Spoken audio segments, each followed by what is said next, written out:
میری بیٹی نے اپنی پھپھو سے روٹی مانگی تو ظالم نے گرم چمٹا لگا کر معصوم کا ہاتھ جلا دیا۔ میرا سینہ غم سے پھٹ گیا۔ میرے شوہر کو مرے ابھی 1.25 مہینہ ہوا تھا جب سسرال والوں نے گھر سے نکال دیا۔ میں یتیم تھی، ایک دربار پر رہنے لگی تو او اباش لوگ میرے پیچھے لگ گئے۔ میں بھاگتے بھاگتے گھر کے کھلے دروازے سے جیسے ہی اندر داخل ہوئی، سامنے کا منظر دیکھ کر میں حیران رہ گئی، کیونکہ میرا شوہر تو… وہ دن میری زندگی کا سب سے خوبصورت دن تھا جب میری شادی ہوئی۔ سفید جوڑے میں جب میں اپنے باپ کے گھر سے رخصت ہو رہی تھی تو میری آنکھوں میں خوشی اور ڈر دونوں شامل تھے۔ مجھے لگا کہ اب ایک نئی زندگی شروع ہو رہی ہے، ایک نئی منزل کی طرف بڑھ رہی ہوں۔ میری ماں اس وقت تک اس دنیا سے جا چکی تھی اور باپ پہلے ہی ہمیں چھوڑ کر جا چکا تھا، اسی لیے میری زندگی میں کوئی ایسا نہیں تھا جو مجھے رخصت کرتے ہوئے دل سے دعائیں دیتا یا آنکھیں نم کرتا۔ صرف ایک خالہ تھیں جنہوں نے مجھے پالا پوسا اور جنہوں نے میرے لیے رشتہ ڈھونڈا۔ میرے شوہر سے میری پہلی ملاقات شادی والے دن ہی ہوئی۔ وہ بہت خوبصورت تھا، اس کی آنکھوں میں اعتماد تھا، لباس صاف ستھرا تھا اور شخصیت ایسی تھی کہ کوئی بھی لڑکی اسے اپنا ہمسفر بنا لے تو خود کو خوش قسمت سمجھے۔ لیکن میں اپنے دل میں چھپی ایک کمی کو چھپائے ہوئے مسکرا رہی تھی۔ میں ہمیشہ سے تھوڑی سی موٹی رہی ہوں اور مجھے کبھی اپنے چہرے یا وجود پر فخر نہیں رہا۔ میں نے سوچا کہ شکر ہے اللہ نے مجھے عزت سے ایک گھر دے دیا، یہی کافی ہے۔ شروع کے دن ٹھیک گزرے۔ وہ کبھی کبھار محبت سے بات کر لیتا، کبھی مسکرا دیتا اور میں ان لمحوں کو سمیٹ کر رکھ لیتی جیسے کوئی بچہ اپنی پسندیدہ ٹافی کو دن بھر سنبھال کر رکھے۔ پھر ایک دن مجھے پتہ چلا کہ یہ جوائنٹ فیملی ہے اور یہاں سب کو ایک ایسی بہو چاہیے جو صرف گھر سنبھالے، خاموشی سے کچن صاف کر کے کپڑے دھوئے، مہمانوں کی خدمت کرے اور اپنی زبان بند رکھے، کیونکہ یہاں مردوں کے کاموں میں عورتوں کا دخل دینا بدتمیزی سمجھا جاتا تھا۔ شروع میں نے سمجھا کہ وقت کے ساتھ سب کچھ بہتر ہو جائے گا، لیکن ایسا کچھ بھی نہیں ہوا۔ شوہر کا رویہ دن بدن بدلتا گیا۔ جب وہ خوش ہوتا تو مجھے بلا لیتا، مجھ سے 2 بول بات کر لیتا اور جب اس کا دل نہ چاہتا تو مجھے نظر انداز کرتا۔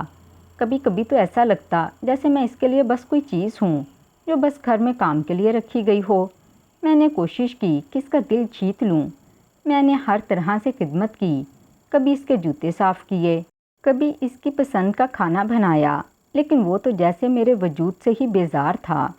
وہ اپنی زندگی کے ہر فیصلے میں مجھے شامل ہی نہیں کرتا تھا۔ مجھے اس کے فون کا پاس ورڈ کبھی معلوم نہیں ہوا۔ اس نے کبھی مجھے اپنے کسی راز میں شریک نہیں کیا، اور اگر میں پوچھ بھی لیتی تو الٹا غصے میں آ جاتا اور کہتا کہ تم عورتوں کی یہی بیماری ہے کہ شوہروں کے سر پر سوار ہونا چاہتی ہو۔ میں چونکہ یتیم تھی، میرے پیچھے کوئی نہیں تھا، نہ ماں تھی، نہ باپ، نہ بھائی، نہ بہن، اس لیے میں نے چپ چاپ سب کچھ سہ لیا، کسی سے کوئی شکایت نہیں کی، اور یہی میری سب سے بڑی غلطی تھی، کیونکہ جو عورت شروع میں چپ رہتی ہے اس کی خاموشی کو کمزوری سمجھا جاتا ہے۔ کچھ وقت کے بعد اللہ نے مجھے امید دی اور میں ماں بننے والی تھی۔ میرے دل میں تھوڑی سی خوشی آئی۔ میں نے سوچا شاید اب اس کے دل میں میرے لیے کچھ نرم گوشہ پیدا ہو جائے گا، لیکن جب بیٹی پیدا ہوئی تو اس نے ناک چڑھا لیا اور منہ بنایا اور کہا کہ پہلی اولاد بیٹے کی ہونی چاہیے تھی تاکہ وہ بڑا ہو کر اپنی بہنوں کا خیال رکھتا۔ میں نے کہا یہ تو اللہ کی دین ہے، ہم کچھ بھی نہیں کر سکتے، لیکن وہ اس بات پر چپ رہا اور پھر جیسے مجھ سے اور بھی زیادہ دور ہو گیا۔ بیٹی کو دیکھتا تک نہیں تھا اور میں اپنی بیٹی کے ساتھ خود ہی وقت گزارتی رہی، اسے گود میں لیتی، اسے لوریاں دیتی، اسے سلاتی، اور ہر بار میں یہی دعا کرتی کہ اللہ کرے یہ بچی اس گھر کے سسٹم میں نہ پس جائے، اس کے حصے میں وہ دکھ نہ آئے جو میری قسمت کے بن گئی ہیں۔ میری بیٹی اب بڑی ہو رہی ہے، وہ تقریباً 4 سال کی ہونے والی ہے، اور میں نے اس کے یہ 4 سال کیسے گزارے یہ صرف میں جانتی ہوں، کوئی اور نہیں۔ میں نے اس کی ہر خواہش پوری کرنے کی کوشش کی ہے، اپنے دکھ چھپا کر اس کے لیے مسکراتی ہوں، اس کے آگے کبھی کمزور نہیں پڑی، کیونکہ میں چاہتی ہوں کہ وہ ایک مضبوط لڑکی بنے اور وقت کے تھپڑوں سے ڈرنے والی نہ ہو۔ اب میری ساری زندگی اسی کے گرد گھومتی ہے، اور میں دن رات اللہ تعالیٰ سے دعا کرتی ہوں کہ میری بیٹی کو اس کی ماں جیسا نصیب نہ ملے، بس میری یہی فکر تھی۔ کہتے ہیں کہ گھر میں اگر بڑی نند ہو اور وہ بھی شادی شدہ ہو تو اس سے زیادہ کوئی مشکل چیز نہیں ہوتی، اور اگر وہ عورت وقتی طور پر اپنے میکے آ جائے تو پورے گھر کی فضا بدل جاتی ہے۔ میری بڑی نند کی شادی کو کئی سال گزر چکے تھے اور وہ اپنے گھر میں رہتی تھی اور کبھی کبھار اپنے ماں باپ سے ملنے آتی تھی، لیکن اب کی بار اس کا آنا وقتی نہیں تھا کیونکہ اس کا شوہر دبئی چلا گیا تھا اور جاتے ہوئے اسے اپنے 4 بچوں کے ساتھ ہمارے گھر میں چھوڑ گیا تھا۔ اس دن کے بعد سے میری زندگی جیسے کسی تنگ گلی میں قید ہو گئی تھی۔ میری ساس پہلے ہی دن رات کاموں میں الجھا کر رکھتی تھی اور شوہر کبھی خوشی سے بات کرتا، کبھی غصے سے دھتکار دیتا، لیکن اب جو نئی مصیبت آئی تھی وہ اس بڑی نند کی شکل میں آئی تھی، جو ہر وقت مجھے شک کی نظر سے دیکھتی تھی، جو میرے ہر کام میں نقص نکالتی تھی، جو میرے شوہر کے سامنے میری چھوٹی چھوٹی باتوں کو بڑھا کر پیش کرتی تھی۔ میری زندگی کا ایک ایک لمحہ اب میری برداشت کے دائرے سے باہر ہو رہا تھا۔ میں چپ چاپ سب کچھ سہتی رہی کیونکہ مجھے کسی سے کوئی امید نہیں تھی۔ شوہر کا رویہ بھی دن بہ دن سرد ہوتا جا رہا تھا۔ اب تو وہ مجھ سے سیدھی بات بھی کم ہی کرتا تھا، جب بھی بولتا تھا یا تو حکم دینے کے لیے یا جھگڑنے کے لیے، اور میں بنا کچھ بولے سب کچھ سہ لیتی تھی۔ ایک دن اچانک ایک خبر آئی کہ میرے شوہر کے کام کی جگہ پر آگ لگ گئی ہے۔ وہ اور اس کے ساتھی اس آگ میں جھلس گئے ہیں اور ان کی لاشیں بھی نہیں مل سکیں۔ یہ خبر سنتے ہی میرے قدموں تلے زمین نکل گئی، آنکھوں کے سامنے اندھیرا چھا گیا تھا۔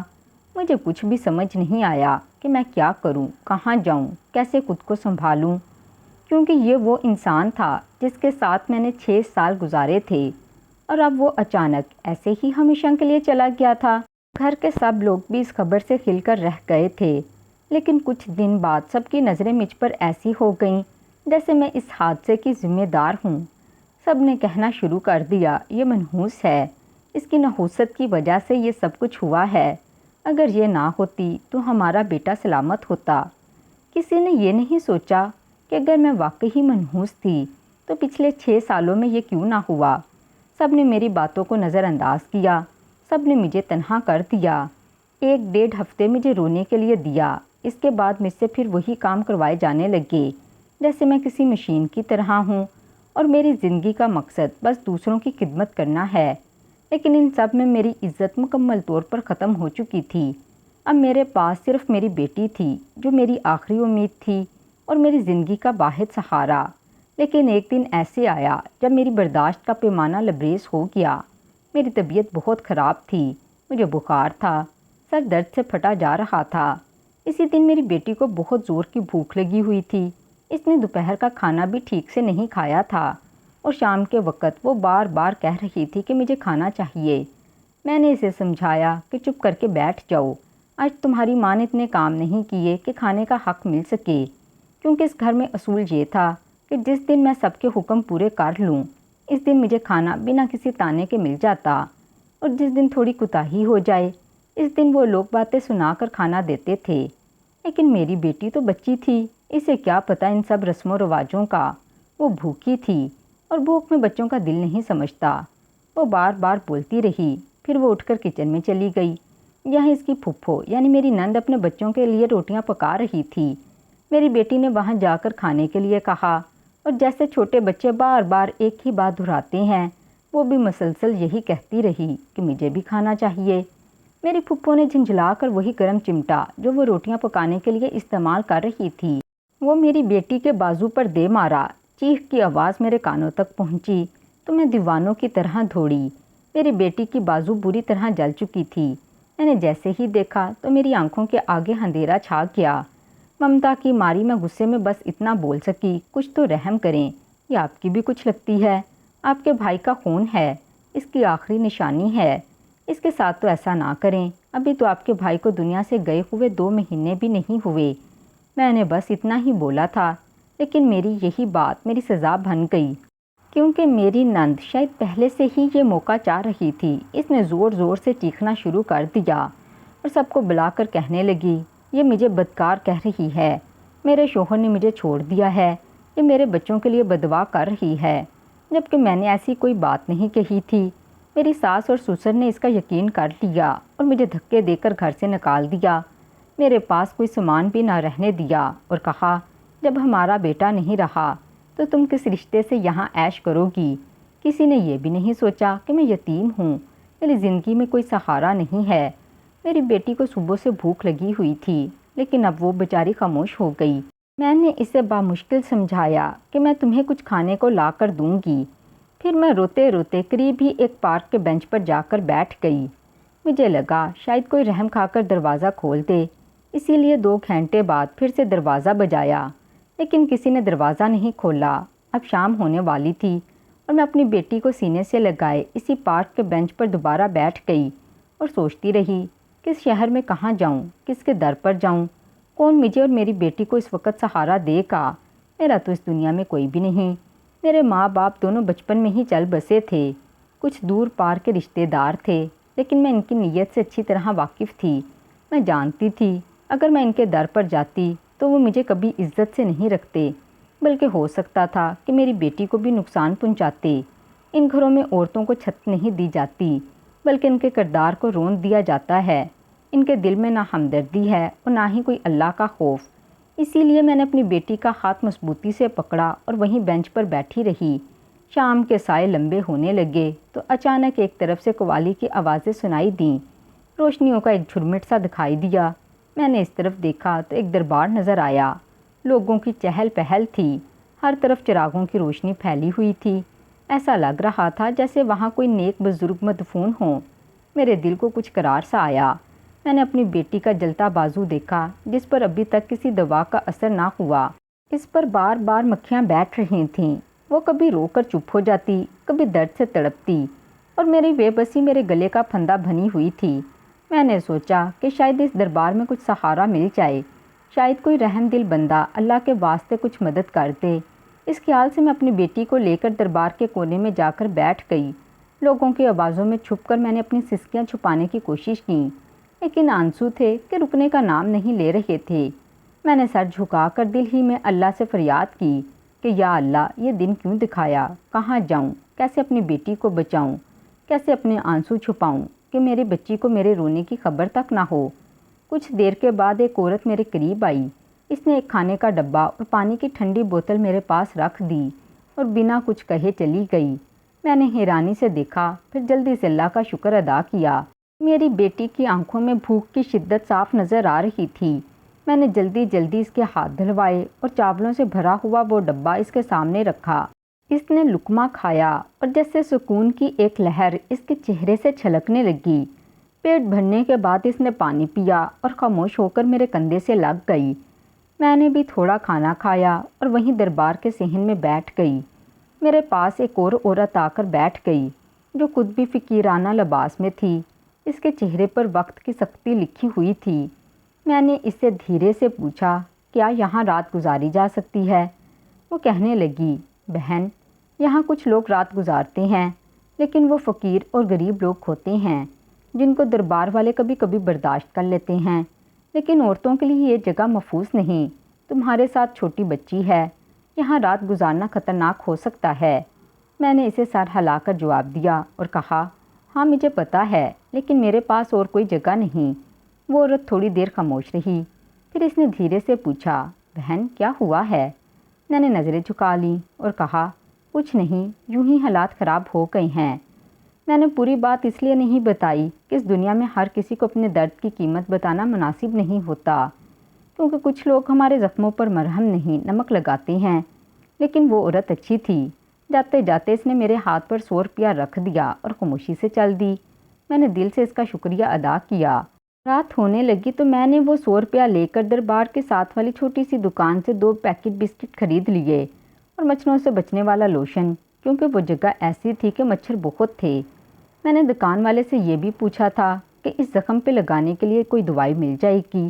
اس نے کہا کہ دوائی 450 روپے کی ہے۔ میرے پاس اتنے پیسے کہاں تھے، اس لیے میں چپ کر گئی۔ میری بیٹی کا پیٹ تو بھر گیا تھا، لیکن جہاں میں بیٹھی تھی وہ جگہ رات گزارنے کے لیے مناسب نہیں تھی۔ وہاں آس پاس کچھ لڑکے کھڑے تھے جو بار بار میری طرف دیکھ رہے تھے۔ وہ پچھلے 2-3 گھنٹے سے وہیں موجود تھے اور کہیں جا بھی نہیں رہے تھے۔ ان کی نظریں بار بار مجھ پر جا کر رک جاتی تھیں، اور جب میں ان کی طرف دیکھتی تو فوراً نظریں پھیر لیتے۔ مجھے ان کی حرکات سے ڈر لگنے لگا، دل گھبرا رہا تھا کہ کہیں کچھ غلط نہ ہو جائے۔ میں اپنی بچی کو سینے سے چمٹائے بیٹھی رہی اور دعا کرتی رہی، اللہ مجھے اور میری بچی کو اس رات خیریت سے گزار دے۔ مجھے اس عورت نے کہا تھا کہ یہاں پہ رات گزارنا محفوظ نہیں، اور میں نے اس کی بات کو سنجیدہ نہ لیا کیونکہ میرے پاس اور کوئی رستہ بھی نہیں تھا۔ میری بیٹی سو رہی تھی لیکن میں نے اسے بامشکل گود میں اٹھایا۔ وہ بیچاری صرف 4.5 سال کی تھی لیکن مسلسل بھوکی پیاسی رہنے کی وجہ سے بہت کمزور ہو گئی تھی۔ اس کے جسم پر گوشت کم اور ہڈیاں زیادہ نمایاں ہو گئی تھیں۔ میں نے اسے اپنی گود میں اٹھایا اور وہاں سے نکل پڑی۔ میری گود میں پڑی وہ بچی جو ابھی تھوڑی دیر پہلے بسکٹ کھا کر سکون سے سو گئی تھی، وہ مجھے بوجھ نہیں لگ رہی تھی بلکہ میری جان کا واحد سہارا تھا۔ لیکن یہی میری غلطی تھی کیونکہ وہ چاروں لڑکے شاید اسی لمحے کے انتظار میں تھے کہ میں اس جگہ سے ہٹوں۔ جیسے ہی میں دربار کے باہر نکلی تو وہ میرے پیچھے ہو گئے۔ ان کے قدموں کی چاپ سنائی دی، ان کی آوازیں میرے کانوں میں گونجنے لگیں، وہ آوازیں جو کسی بھی عورت کے لیے تیز دھار چھری سے کم نہیں ہوتیں۔ کبھی کوئی کہتا کہ ادھر آؤ تو کبھی کوئی اور گھٹیا جملہ۔ میری شادی بھی تو صرف 16 یا 17 سال کی عمر میں ہوئی تھی اور 6 سال گزرنے کے بعد میں اتنی جوان لگتی تھی کہ ایسے درندے میری طرف للچائی ہوئی نظروں سے دیکھتے۔ ان کے لیے عورت کی عمر، اس کے قد کاٹ، اس کے دکھ سکھ کچھ معنی نہیں رکھتے، ان کے لیے صرف جسم معنی رکھتا ہے۔ میں تیز تیز قدموں سے چلنے لگی لیکن ان کے قدم میرے پیچھے تھے۔ یہ میرے لیے ایسا بن گیا جیسے کوئی برا خواب ہو جس سے جاگنے کو دل کرے لیکن آنکھ کھلے تو سکون ملے کہ یہ سب ٹھیک ہے، لیکن آنکھ نہیں کھل رہی تھی کیونکہ یہ خواب نہیں حقیقت تھی۔ ایک ایسی حقیقت جو اذیت سے بھری ہوئی تھی۔ ایک موڑ مڑتے ہی مجھے ایک بہت بڑا اور عالیشان بنگلہ دکھائی دیا جس کا دروازہ کھلا ہوا تھا اور گیٹ کے باہر ایک گارڈ کرسی پر سو رہا تھا۔ میں نے موقع غنیمت جانا اور بنا آواز کیے اندر داخل ہو گئی۔ مرکزی دروازے کو دھکا دیا اور اندر کی طرف بھاگ گئی۔ گارڈ کی آنکھ کھل گئی۔ جب وہ لڑکے بھی اس طرف آئے تو اس نے انہیں روک دیا اور غصے سے کہا کہ کون ہو، کہاں جا رہے ہو، دفع ہو جاؤ یہاں سے۔ گارڈ نے انہیں بھگا دیا اور میں مرکزی دروازے سے اندر داخل ہو چکی تھی، لیکن اندر جو منظر میری آنکھوں کے سامنے تھا وہ میرے پیروں تلے سے زمین نکال دینے والا تھا۔ ایک نہایت شاندار صوفے پر میرا شوہر بیٹھا ہوا تھا اور اس کے ساتھ ایک نہایت خوبصورت عورت براجمان تھی۔ دونوں آپس میں خوش گپیوں میں مصروف تھے اور انداز ایسا تھا جیسے ایک دوسرے کے بہت قریب ہوں۔ یہ سب دیکھ کر میرا دل دھک سے رہ گیا۔ وہی شوہر جس کی موت پر میں نے ماتم کیا، جس کی جدائی میں نے اپنے جسم اور روح کو گلا دیا، میرے سامنے زندہ بیٹھا ہوا تھا اور وہ بھی کسی اور عورت کے ساتھ۔ میں اپنی جگہ پر ساکت کھڑی تھی، نہ آگے بڑھ سکتی تھی نہ پیچھے ہٹ سکتی تھی۔ میری بیٹی جو اب تک میرے گلے سے لگ کر سوئی ہوئی تھی وہ جاگ گئی۔ اس نے آنکھ کھول کر ارد گرد دیکھا اور اچانک بھاگ کر اپنے باپ سے لپٹ گئی۔ بابا، آپ کہاں چلے گئے تھے؟ میرے شوہر نے اپنی بیٹی کو گود میں لیا اور جیسے ہی اس کے بازو پر نظر پڑی جو جلا ہوا تھا تو وہ تڑپ کر اٹھا اور مجھ سے پوچھنے لگا، یہ کیا ہوا؟ میں نے کہا، آپ کی بہن نے اسے جلایا ہے۔ یہ سن کر وہ جیسے ہوش میں آ گیا، بیٹی کو گود میں لیا اور فوراً گاڑی کی چابی نکالی اور باہر کی طرف بڑھ گیا۔ وہ عورت جو اس کے ساتھ بیٹھی تھی چلانے لگی کہ کہاں جا رہے ہو، کون ہے یہ عورت؟ لیکن میرے شوہر نے کوئی جواب نہ دیا۔ وہ چپ چاپ بیٹی کو لے کر ہسپتال کی طرف نکل گیا۔ ہسپتال والوں نے کہا، زخم بہت نازک جگہ پر ہے اور اس جلے ہوئے زخم پر ابھی پٹی نہیں کی جا سکتی، لیکن دوا لگا دی جائے گی اور درد کم کرنے کے لیے انجیکشن بھی لگا دیا گیا ہے تاکہ بچی کو کچھ سکون مل جائے۔ میری بیٹی سکون سے سو گئی۔ میں نے اپنے شوہر کو غور سے دیکھا۔ اس نے مہنگے کپڑے پہنے ہوئے تھے، ہاتھ میں قیمتی گھڑی تھی، بال سیٹ تھے، چہرہ چمک رہا تھا، وہ دیکھنے میں پہلے سے بھی زیادہ خوبصورت لگ رہا تھا۔ اس نے میری طرف دیکھا اور کہا، کہاں سے آ رہی ہو تم؟ تمہیں تو گھر پر ہونا چاہیے تھا، تمہیں کچھ ہوا تو نہیں؟ میں نے ایک ٹھنڈی سانس لے کر کہا، اپنی عزت بچا کر آ رہی ہوں۔ یہ سن کر وہ جیسے تڑپ اٹھا۔ میرے شوہر نے تو اب میری طرف دیکھا تھا لیکن میں تو تب سے ہی اسے مسلسل دیکھ رہی تھی جب سے اس کی شکل سامنے آئی تھی۔ میری نظریں اس کے چہرے پر ہی جمی ہوئی تھیں۔ دل میں کہیں ایک خاموش خوشی تھی کہ وہ زندہ ہے، سلامت ہے، اپنے قدموں پر کھڑا ہے، لیکن ساتھ ہی ساتھ دل کے کونے میں ایک چپتی ہوئی تکلیف بھی تھی کیونکہ اس کی خاموشی، اس کا مجھ سے دور رہنا، اس کی غیر موجودگی کا مطلب اب سمجھ میں آ رہا تھا۔ وہ میری طرف دیکھ کر کہنے لگا، مجھے معاف کر دو، مجھ سے بہت بڑی غلطی ہوئی ہے، لیکن میں مجبور تھا۔ میں ہمیشہ سے امیر ہونا چاہتا تھا اور اس جوائنٹ فیملی میں رہتے ہوئے مجھے لگتا تھا کہ میں کبھی ترقی نہیں کر پاؤں گا۔ میں نے تم سے شادی اپنی مرضی سے نہیں کی، مجھے تم ہمیشہ سے پسند نہیں تھی، میری شادی تم سے زبردستی کر دی گئی، اسی لیے میں نے وہ راستہ چنا جس سے میں آزاد ہو سکوں اور اپنی مرضی کی زندگی جی سکوں۔ اسی لیے میں نے سب کو یہی کہا کہ میں دنیا سے جا چکا ہوں۔ حالانکہ میں زندہ تھا اور میں نے ایک جوان، خوبصورت اور بہت زیادہ امیر عورت سے شادی کر لی، لیکن اس نے میرے سامنے شرط رکھی کہ اگر تمہیں میرے ساتھ رہنا ہے تو تمہیں اپنے پرانے خاندان، اپنے رشتہ داروں، اپنی بیوی، اپنی بیٹی، سب سے ناطا توڑنا ہوگا۔ اگر میں سب کو بتا دیتا کہ میں زندہ ہوں لیکن ان سے نہ ملتا تو وہ کسی نہ کسی دن میرے سامنے آ ہی جاتے۔ اسی لیے میں نے مکمل جھوٹ بول دیا اور یوں ظاہر کر دیا کہ میں اس دنیا میں نہیں رہا۔ میں اس کی بات سن کر خاموشی سے اسے دیکھتی رہی اور پھر میری زبان سے ایک جملہ نکلا، واقعی دولت میں بڑی طاقت ہے، کیونکہ اسی دولت کے لیے تم نے اپنے ماں باپ، اپنے بہن، اپنے بھائی، اپنی بیوی، اپنی بیٹی، سب کو چھوڑ دیا۔ تم نے صرف پیسوں کے لیے سب کچھ بیچ دیا۔ وہ کچھ لمحے خاموش رہا اور پھر کہنے لگا، میں تم سے محبت نہیں کرتا تھا، یہ ایک سچ ہے، لیکن یہ بھی سچ ہے کہ تم میری بیوی ہو اور یہ بچی میری بیٹی ہے، میری اپنی اولاد ہے، اور میں نے جب اسے اس حالت میں دیکھا تو میرے دل سے برداشت نہ ہوا۔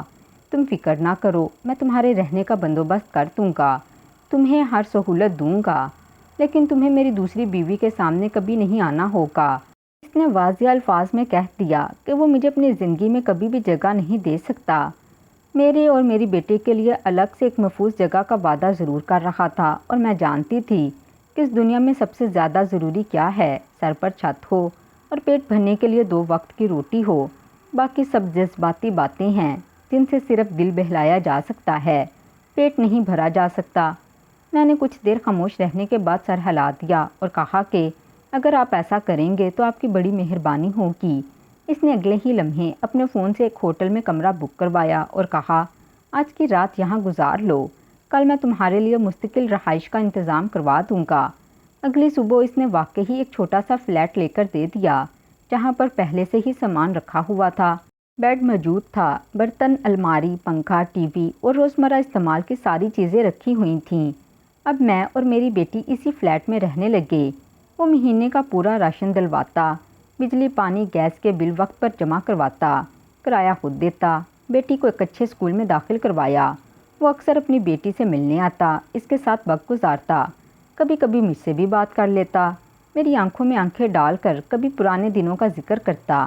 یوں لگتا تھا جیسے کچھ پل کے لیے وقت پیچھے چلا گیا ہو، لیکن وہ زیادہ دیر نہیں رکتا، تھوڑی دیر بعد چلا جاتا۔ میں کچھ نہیں بولتی تھی کیونکہ میرے پاس اب کچھ کہنے کو تھا ہی نہیں۔ میں کس کے سہارے اپنا دکھ بیان کرتی؟ میں نے چپ رہنے کو ہی اپنا سہارا بنا لیا اور خاموشی کو اپنا جواب۔ میں نے زندگی کی تلخ حقیقتوں کو تسلیم کر لیا۔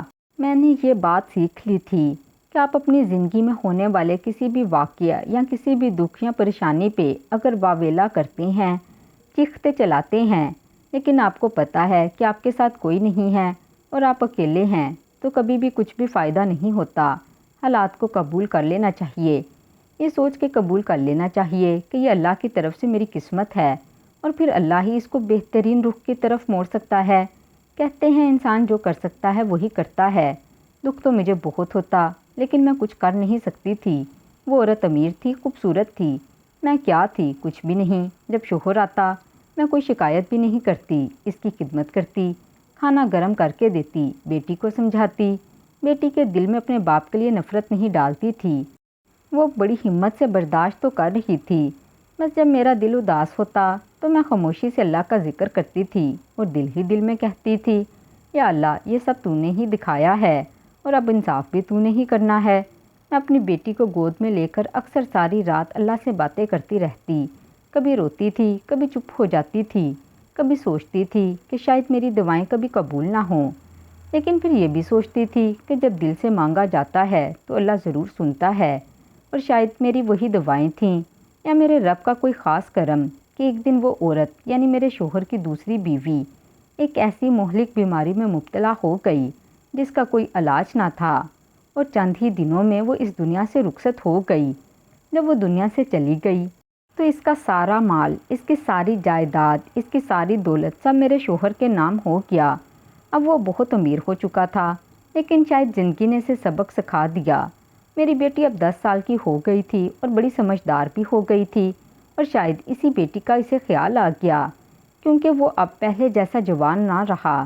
وہ چاہتا تو پھر سے تیسری شادی کر سکتا تھا، لیکن اس نے نہیں کی، بلکہ ایک دن مجھے اور میری بیٹی کو واپس اپنے اس بنگلے میں بلا لیا، جہاں کبھی میں اچانک پہنچی تھی، جہاں میری زندگی کا سب سے بڑا دھوکہ میرے سامنے بیٹھا تھا۔ وہی بنگلہ اب میرا اپنا گھر بن چکا تھا۔ ہم وہاں رہنے لگے، اور 2 مہینے بعد مجھے اندازہ ہوا کہ میں ایک بار پھر سے ماں بننے والی ہوں۔ اور جب اس دنیا میں میرے بطن سے 2 جڑواں بیٹے آئے تو جیسے میرے شوہر کی آنکھوں میں میرے لیے عزت بھی آ گئی اور محبت بھی۔ وہ میرا اور میرے بچوں کا پورا خیال رکھتا تھا اور کہتا تھا کہ یہ سب میرا خاندان ہے، میرا سکون ہے، میری دنیا ہے۔ اس نے اب میری اتنی عزت کرنا شروع کر دی کہ میں خود حیران ہوتی تھی۔ میرے وہ دن جیسے کسی اور زندگی کا خواب لگتے تھے۔ وہ اب خود ہر خرچہ اٹھاتا، میرے سامنے بیٹھ کر میری باتوں کو غور سے سنتا تھا اور کہتا تھا کہ اب میں نے اپنی زندگی کا ہر لمحہ تمہارے ساتھ گزارنا ہے، اور میری آخری سانس بھی تمہارے پہلو میں نکلے تو بہتر ہے۔ اب وہ پہلے جیسا نہیں رہا۔ اب اس کی آنکھوں میں صرف میرے لیے احساس تھا، میری بیٹی کے لیے شفقت تھی، اور میرے دونوں بیٹوں کے لیے فخر تھا۔ میرے سسرال والوں کو بھی جب یہ سب پتہ چلا تو انہوں نے دوبارہ تعلق بنانے کی بہت کوشش کی، لیکن میرے شوہر نے صاف کہہ دیا کہ اب اس کا کسی سے کوئی لینا دینا نہیں ہے۔ وہ بس اپنی بیوی اور بچوں کے ساتھ رہنا چاہتا ہے۔ اللہ کا شکر ہے کہ اب میری زندگی بہت بہتر ہے۔ اب میں پہلے کی طرح پتھر کی طرح بے رنگ اور بے آواز زندگی نہیں گزار رہی۔ اب میں ہنستی ہوں، مسکراتی ہوں، اور ہر دن کے لیے شکر ادا کرتی ہوں۔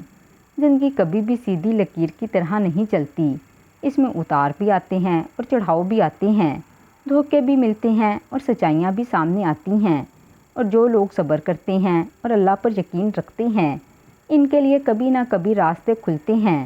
اس کہانی نے سکھایا کہ اگر عورت خود کو کمزور نہ سمجھے، اگر وہ ہمت اور حوصلے سے حالات کا سامنا کرے، تو وہ نہ صرف خود کو بلکہ اپنی اولاد کو بھی سنوار سکتی ہے۔